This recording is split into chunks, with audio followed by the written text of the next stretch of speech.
Hello, I'm Mike Hart. I'm a trustee of our charity and charged with overseeing the construction of the railway. So I'm here today to tell a little about what we're doing, why we're doing it, and when we'll be finished.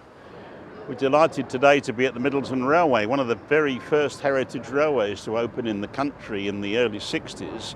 And I've got a personal connection here, is that I've got a couple of preserved locomotives, and one of those was built not 3/4 of a mile away from here in 1888.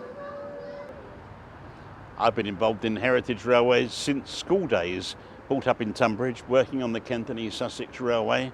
Back in 2000, I was asked to oversee the reconstruction of the Welsh Highland Railway, which involved raising £28 million, and it's 25 miles long, and it's a wonderful attraction and very popular.